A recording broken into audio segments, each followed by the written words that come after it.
famous quote of Prophet Muhammad sallallahu alaihi wasallam. You never expect a gratitude from anyone. If you get it, that's a blessing. That's a tawfiq. That's a bonus. So you cannot, it may not be deserving one. So even in the case of parents and children, even in the case of the family relationship, even in the case of husband and wife, so we are not supposed to get this kind of reward or this kind of gratitude from our belonging, even from the family section too. So if you are getting, that is a bonus, that is a tawfiq of Allah. So never expect gratitude from anyone. Then desperation will not be there. Then frustration will not be there. If you are expecting something, so I will be desperated or I will be frustrated. If I am not expecting anything, so why? There is no space for frustration inside. That is the real spirit of believer. Perform the charity seeking Allah's pleasure. Prophet sallallahu alaihi wasallam says, and also remember that the hand that gives is better than the hand that receives. That is why a famous Quran quote is there. We feed you. Innama nut'imukum liwajhillah la nuridu minkum jazaa'an wala shukura. Innama nut'imukum liwajhillah la nuridu minkum jazaa'an wala shukura. Quran says, we feed you seeking Allah's pleasure, Allah's countenance only.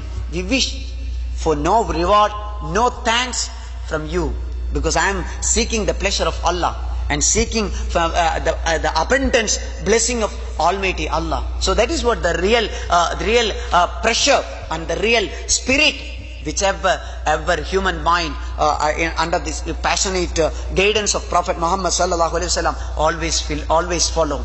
And the next one, surround yourself with happy people. Towards achieving, I'm just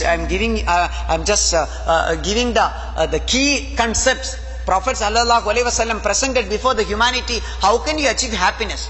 The sixth one, surround yourself with happy people. So when we are connected with happy people, positive people, we will be positive. When we are connected with negative people, always we will be negative. Always I do remember, even in the morning when we are getting out of a home and going for a hospital or for any job. So some days we will be having an experience that, so without any reason we will be getting unhappy, right? Without any valid reason. We will be thinking, no mood, I am not happy, feeling worse, feeling tensed. Why? There is no reason. There will be many more days in our life like this.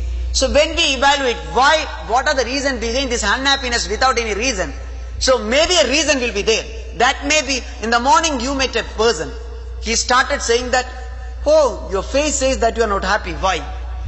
So we will be simply saying, no, I am not having any problem. Who told you? So he has gone. But when he left, we will be thinking that, oh my God, there is something problem in my side, in my body, in my face. So we will be thinking about this thing. So another person will come and ask you, what are you thinking? Are you tensed? You are not happy today?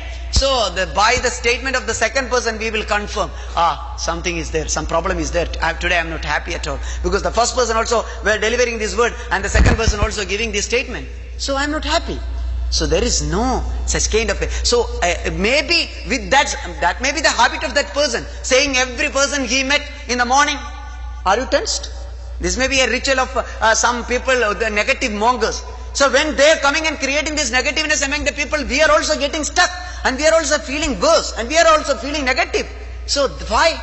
We may not be concentrating on that negative people. Stay away from those negatives. That is why Prophet sallallahu alaihi wasallam says, there are two things in every deeds, maybe positive or negative. There are two dimensions in every deeds. Number one, divine version, and the second one, Satan version. So how can we differentiate by divine version and Satan version? Can you see, even in the Ramadan, you can see divine version of Ramadan and Satanic version of Ramadan. Satanic version of Ramadan, how? Sallallahu alaihi wasallam says, Prophet Muhammad sallallahu alaihi wasallam says, even in the positive nature also you can see an element of negativeness.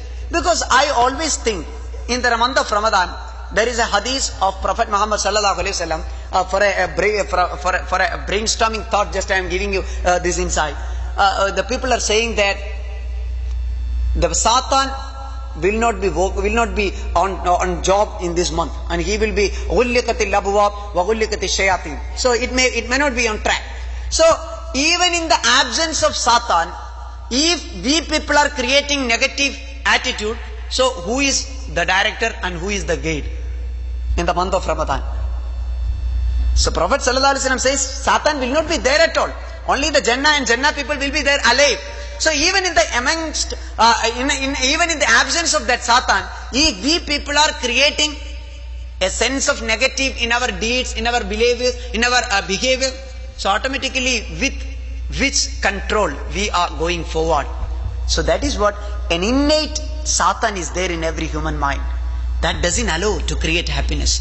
That doesn't allow to find solace. That doesn't allow to create a positive nature in the human mind.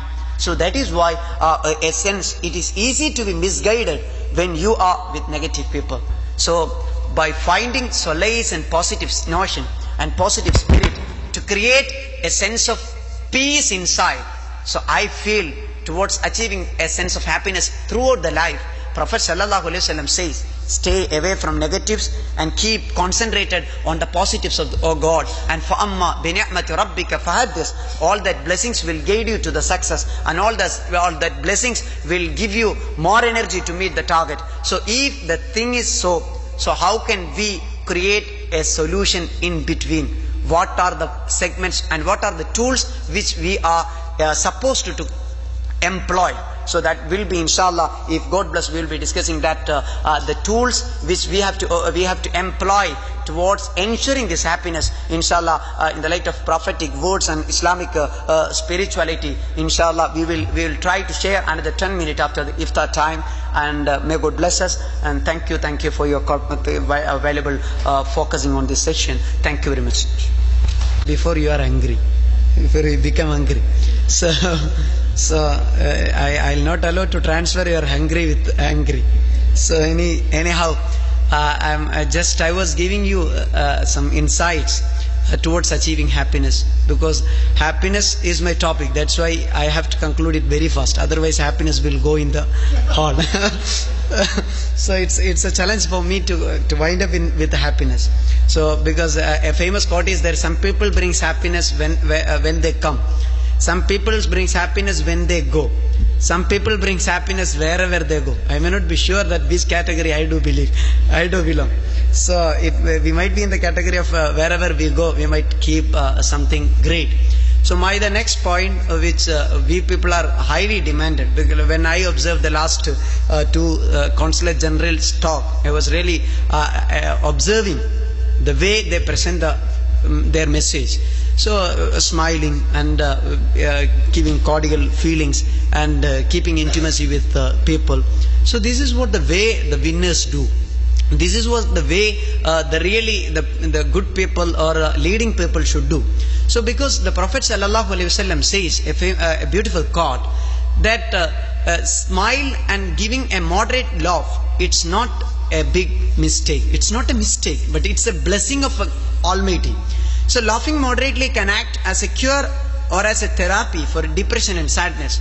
Even in the present world, we might be well aware of laughing therapy. So it's a well discussed or a well debated topic. So whether it is scientific or not, it's not my topic. Anyhow, so the laughing has become a world of a central talk or central discussion. So by which the people are realizing that a smile by smile, with my smile I am earning, not you. So if I am giving you a smile, it's not your benefit, but I am benefiting out of it. So that's why Abu Darda radiallahu anhu says, I make it a practice to laugh in order to give rest and comfort to my heart. And the noblest of the people, Muhammad sallallahu alaihi wasallam, would laugh sometimes until his molars became visible. The Prophet sallallahu alaihi wasallam was that much lovable to the people. So when he smiled, even we can see the innate part of his mouth. So smiling is an art of a winner. Smiling is an art of believer. Even in the Islamic principle, we can see the highly commendable statement is there in order to motivate and inspire the people to achieve this kind of love and smile and care. So that is why Prophet sallallahu alaihi wasallam says, "Tabassumuka fi wajhi akhika sadaqa." Tabassumuka fi wajhi akhika sadaqa. If you smile in the face of your brother, then it's a form of a charity. So charity means what? So here our eminent guests eminent personalities were sharing the charity or the mind which the people like Muhammad Ali Sahib was doing for the community. So see, charity is out of which your abundance, you are contributing something to the community, to the deserving people. So I have money, I am giving you. I have something great, so that's why I am showering my plentiness or my feeling great towards other deserving and ill afflicted people. So, but the same word, the charity, was used in the word smile. So, tabassumuka fi wajhi akhika sadaqa. If I am giving you a smile, it means it's a charity, says Prophet Muhammad sallallahu alaihi wasallam. Do you believe? Just I am giving an insight by the word Prophet used here, sadaqa. So how sadaqah becomes through smile? It's a debated topic. So when our smile became a sadaqah, that means sadaqah is an economic term in Islam, in the light of Islam. Sadaqah is an financial term. So if